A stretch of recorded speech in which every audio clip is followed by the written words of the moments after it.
Bonjour tout le monde. C'est un plaisir d'être ici. Merci beaucoup pour m'inviter. I hope that my accent wasn't too awful. My name is Getty. I work at Stripe on the developer productivity team, and in particular on something called Sorbet, which you may or may not have heard about. You've probably heard of Stripe, if for no other reason than it came up yesterday as an example of a breaking API. Stripe is a company that's about building businesses on the internet. Our bread and butter is payments. We have various other products for doing subscriptions, for doing business analytics. We are a very large company, well, very large, in the sense of our reach at least. More than 2,000 employees at this point, all over the world. We've got 10 major hubs in San Francisco, Seattle, Dublin, Singapore. I didn't write it up here, but Paris is one of them. And we are also very remote friendly. I am myself a remote employee. I work out of Oregon, where we do not have a Stripe office. I also mentioned that I'm part of the developer productivity team. Well, what does that mean? Developer productivity at Stripe is about letting Stripe's product engineers focus on being product engineers. Anything that can help them go from writing a line of code to building a product is the purview of developer productivity.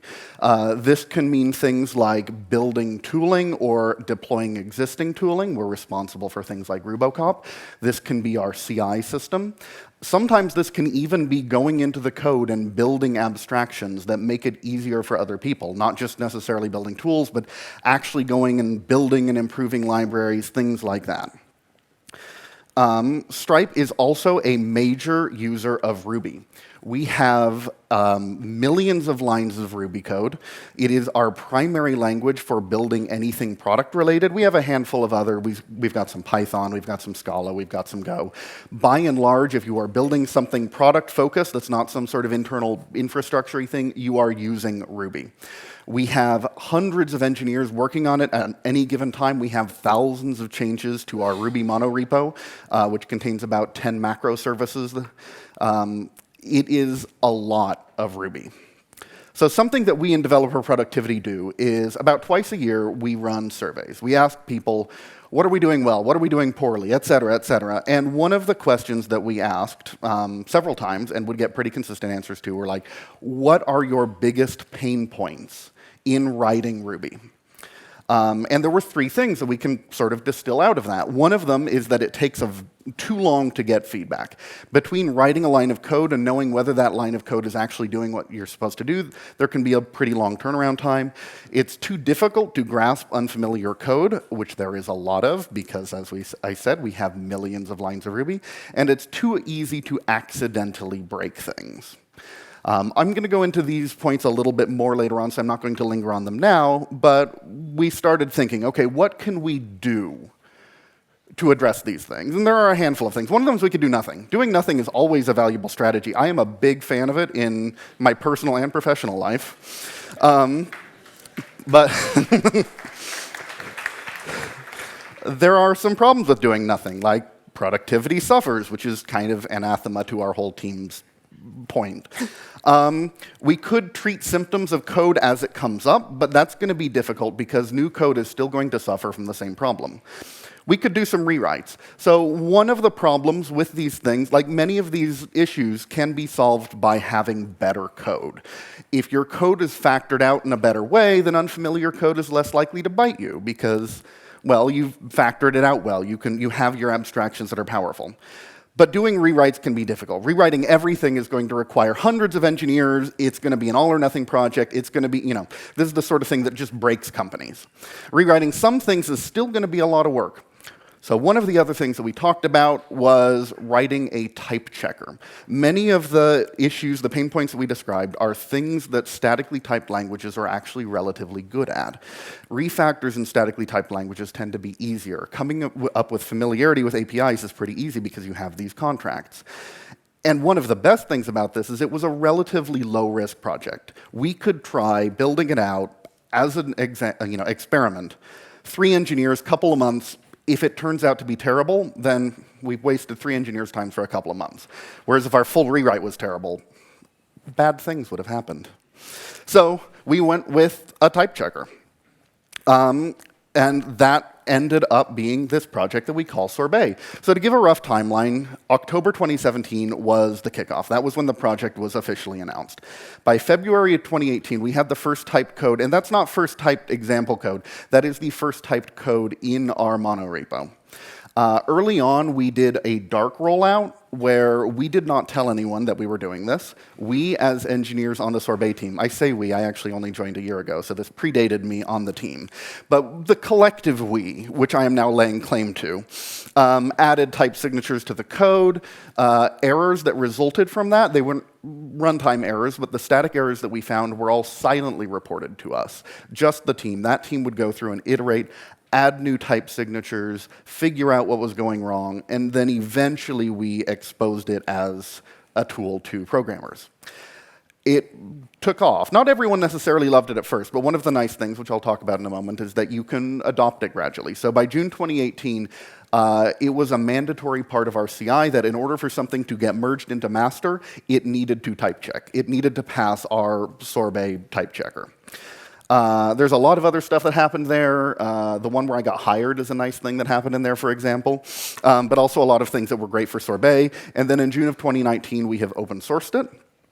We open sourced it after a long closed beta with about 30 or 40 companies. Some of the big names include like Shopify and Kickstarter. We wanted to make sure that it would be a pleasant experience for everyone. So at this point, it is open source, has been open sourced for 6 months, and you can go use it. So let's get back to, I described these problems earlier, the 3 fundamental problems that we were hoping Sorbet would solve. The first one, it's too long to grasp unfamiliar code.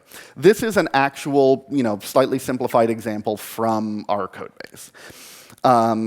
If you come to this with absolutely no context, which is a completely reasonable thing to do, you might have a handful of questions about this snippet of code. For example, when we see merchant there, is a merchant an actual object that we've got from the database, or is it the key that we are using to reference a merchant?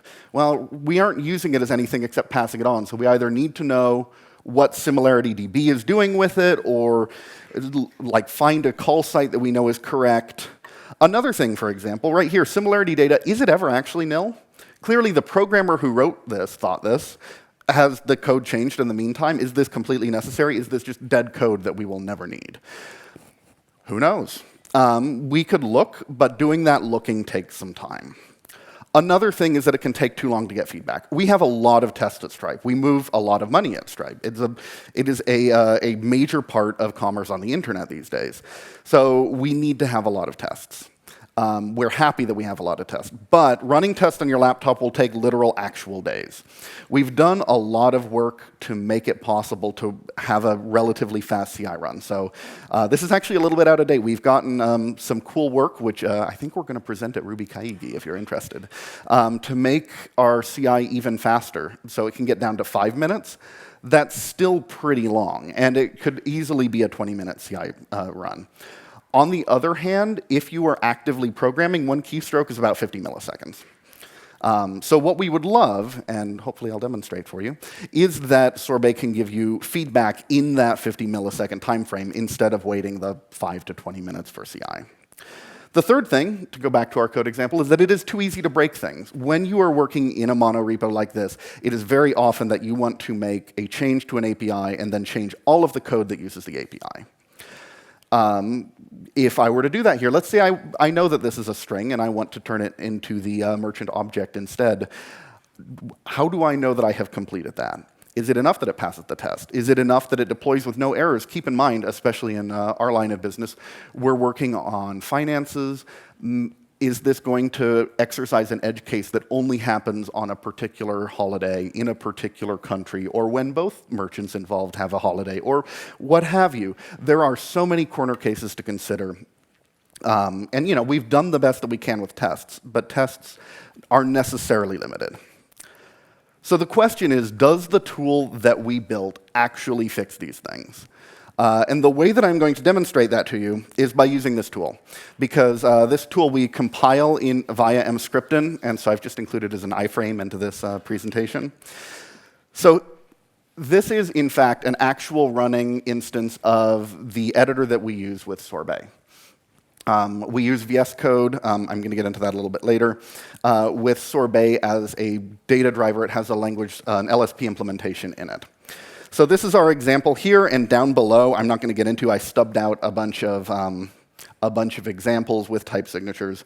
So what was the first problem? We don't know unfamiliar code. It's unfamiliar. How does Sorbet help us? Well, one thing that we could do is I could scroll down and look at the type signature. Our editor also knows this. If I just mouse over the method, it tells me exactly where it comes from. It tells me exactly what types it takes. It tells me where it is defined. In this case, it also pulls out the comment next to it so that I can have that. And this tells me what I need to know, that I've got it. It takes a string. That's a string. It's not a merchant object. And it has returned a nillable array. I actually already knew that. And the reason that I know that is Sorbet also tracks whether something is nil or not. So if this weren't nillable, it would have flagged this line as being an error. And I can just demonstrate that by right now. If I initialize this with an empty array there, I now know that by line 10 right here, this can never be nil. And if I mouse over this little red squiggle, it's not a very big red squiggle, but there's a red squiggle there, it will tell me that this code is unreachable because it knows that is a completely unnecessary case. So what was point 2? Point 2 is about quick feedback. We want quick feedback if at all possible. So let's say I take this merchant, which is a string, and replace it with a number. I am immediately, notice how fast that was, immediately going to get the red squiggles that indicate a problem. If I mouse over this problem, it'll tell me it expected a string but found an integer. Right now I'm showing you this interactively. We also have this in CI, so if you weren't using this editor, if you were like me and are a stodgy old Emacs holdout, then you can push this to CI, and CI will yell at you too. And this CI job can happen over the entirety of our millions of lines of code in seconds. So you will get that back very fast as well. Maybe not as fast as this instantaneous one, but still relatively fast. OK, the third thing was about refactoring without fear. And so the first refactor I'm going to do here is add a type signature. Because having a type signature for this method will help us refactor things in the future. I could write it manually. You can kind of see some down there, some of the other signatures. But luckily, we've actually got a trick up our sleeves, which is that Sorbet has autocomplete built into its language server. So if I write sig and press tab, Sorbet is going to use its static knowledge to infer a type signature for this method and write it out directly. This is not always correct. It's usually a good starting point. In this case, this happens to be exactly what we want. Merchant is a string. It returns an object of type similarity record. So now that we've done this, I said that this makes refactors safer. How does this make refactors safer? Well, if I wanted to change this into a merchant model, I can write that there, and notice now there are two things in red, because both of those are things that take that merchant. Both of those are things that currently expect a string, and with this change are now being given an object. I can go through and fix one of those individually. In this case, I'm showing you inside of a single method. When you are using this over a large project, and you have changed, say, the return type of a method, it will then flag not just in the same file, but in every single file in your entire project, all of the places where that type is no longer valid. If you're using VS Code, you can then go through place by place and fix them up individually. So we have better knowledge of the APIs that our engineers are using and creating. We can get that knowledge instantaneously. We have instant or near instantaneous feedback. And we have the ability to do refactors without fear that those refactors are going to change things. Or to the degree that they are, we have guidance on everywhere that we need to fix up. So we like to think that Sorbet has solved this. Not solved this necessarily. Sorbet has addressed many of these concerns. And in general, having deployed it in our code base, we feel a lot more confident in all of these things. We also, I should have introduced this first. So Sorbet is it's not complete. We're still working on it in various ways. But it is an existing project you can go use. It is open sourced. It's still growing, though. One way that it's growing is that, as mentioned by Mats yesterday, Ruby 3 is going to ship with type signatures for the standard library and a built-in notion of what a type signature is in Ruby. We are planning on having built-in support in Sorbet for that the day that it lands. So whatever Ruby 3's notion of types looks like, Sorbet will support it. We've also got an open source community that has cropped up around this.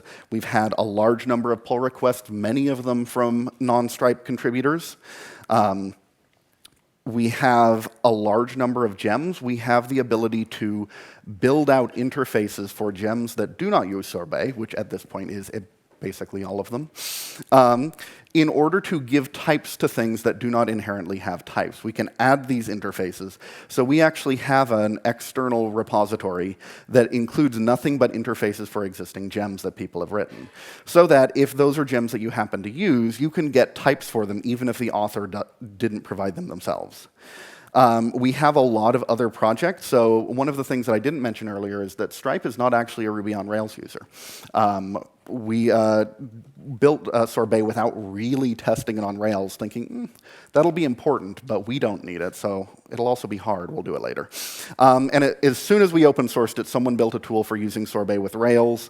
There are also tools like Sword, which can take your yard annotations and turn them into Sorbet-compatible type signatures, or Parler for writing plugins for Sorbet. In general, we have gotten some great feedback. Most of the people, both internally and externally, have said things like this.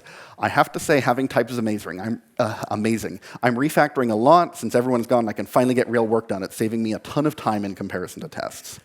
I did a big refactor yesterday in a Sorbetless project, and I miss it so much already. Or, after we released new features for the editor that I was showing you, having spent the past few minutes clicking around VS Code like a kid on Christmas morning, I don't think it's an exaggeration to say this might be the single largest improvement in my pay server productivity since joining Stripe. So our plans for the future, given that Sorbet exists, it works, and we are very happy with it, we need to make it faster. It takes like 10 seconds. 10 seconds is too many seconds. We are constantly working on improving the performance so that it can scale to the largest possible Ruby code bases without trouble. We are still implementing language features. One of the approaches that we took in Sorbet is we only implemented features as they turned out to be necessary for us. There are a number of things that people are surprised that we don't necessarily have yet. We didn't want to go in and implement all of the type features that anyone could possibly need because we wanted to be more pragmatic about it. But as things become necessary, we tend to implement them. And the biggest focus right now is editor tooling. You can actually use Sorbet as an LSP server right now, but we don't document it. And internally, we augment that with a VS Code plugin that we are still developing. That plugin is currently closed source, but we plan to open source it sometime soon. I'm not committing to a date, but hopefully sometime this year. And if you are curious about this, you can go to sorbet.run today, get the exact same editor experience that I was using up there, experiment with what the type syntax looks like, experiment with that instantaneous feedback and the editor things. I will say if you use it on mobile, you aren't going to get some of the fancy mouse over because you can't really mouse over on mobile. It still works on mobile, it just is slightly less fancy. And that is Sorbet. Thank you for your time.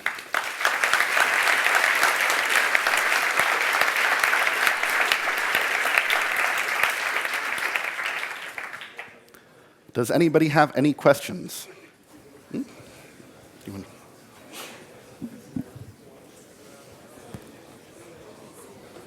Oh, go ahead. Oh.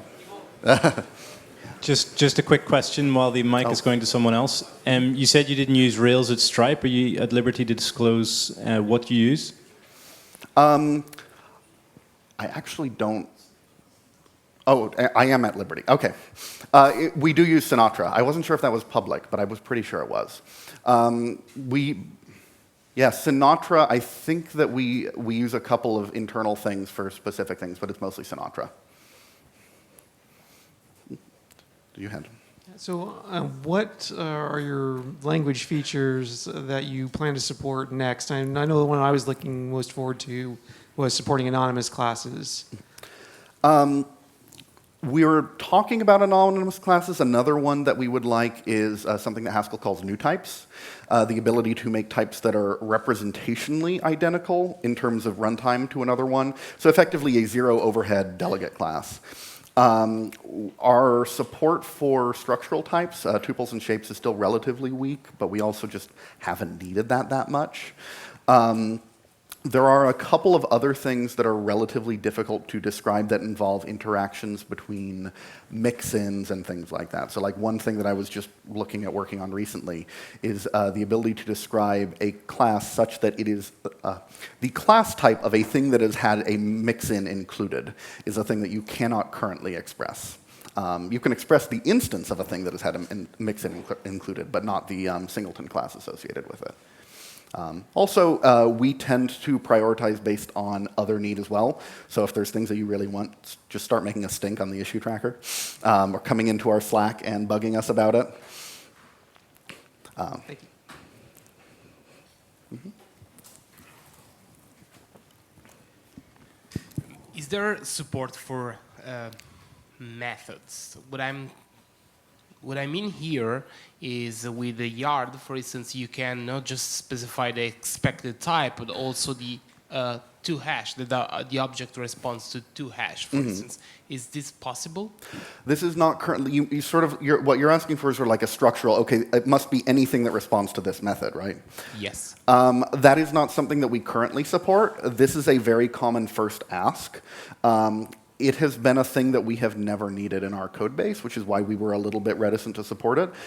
We instead prefer people use explicit interfaces for some of the things in the standard library. So for example, for enumerable, we have extended those interfaces so that they are visible in the type system in various ways.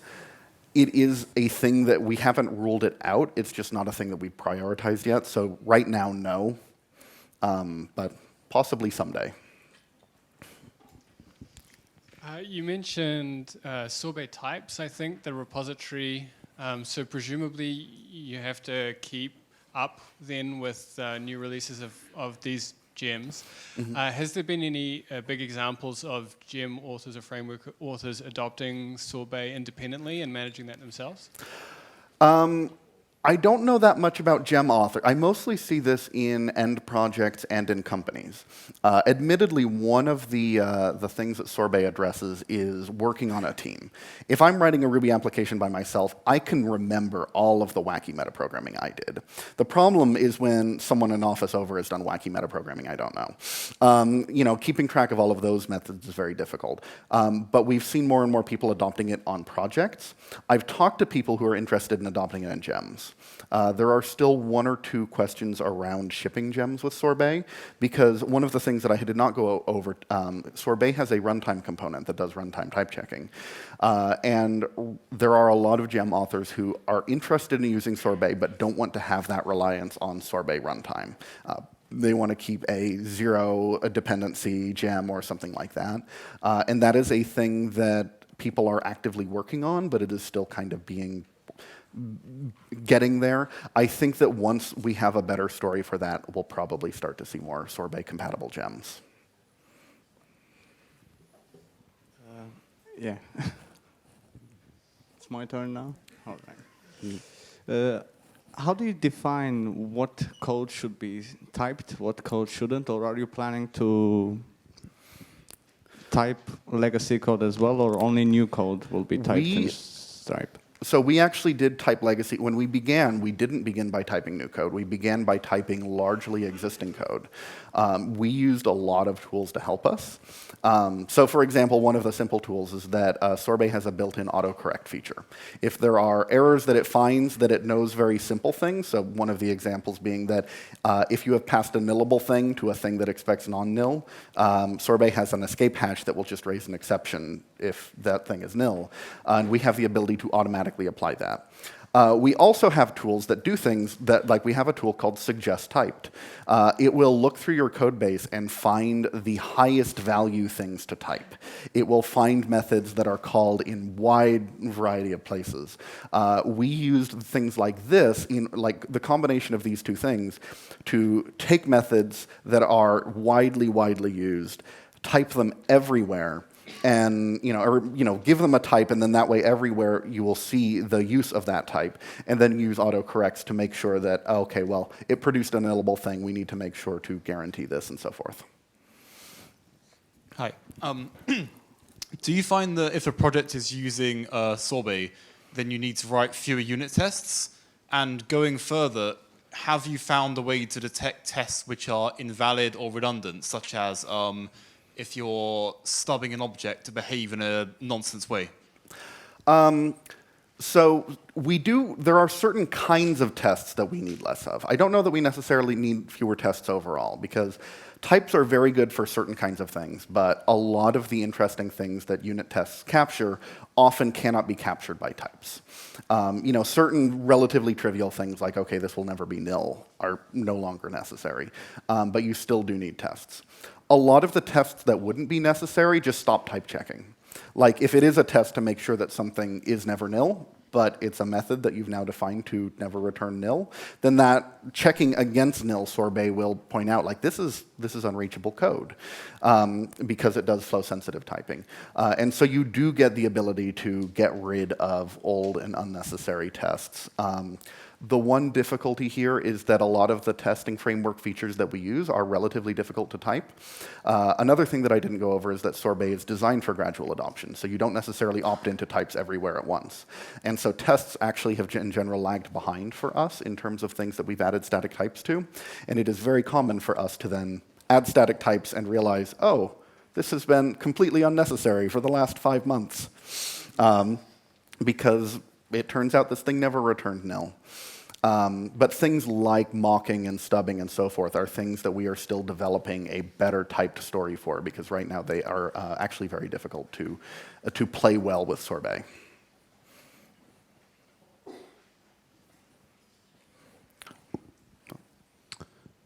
Any other question? If you have other things, you are welcome to find me this evening. And one last.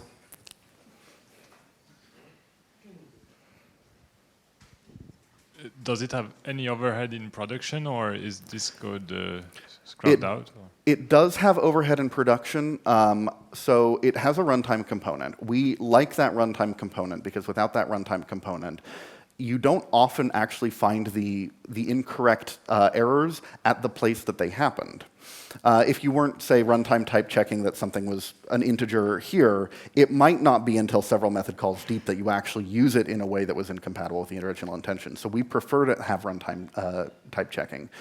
We have a check in place on our own code base that will actually ping our entire team if the runtime type checking ever takes up more than a particular percentage of the runtime of the application. I think it's at 5%. We have not had this happen in the last year or so. We also have tests to make sure that things that are sort of on the critical path that need to be very fast actually don't do type checking, because we have the ability to, or runtime type checking, we have the ability to opt out on a per method basis of a given type being checked. Other people who use Stripe in production tend to actually turn off all of the runtime types. So you can, for example, configure them so that they are always checked in CI and in tests, but never in production. And a number of other companies we know prefer that. We like having the runtime types. We feel that they've caught problems and been valuable before. But you could also use Sorbet in a way where it is just static. We're helping you in tests. Okay, I think we are good. So thank you very much. Thank you.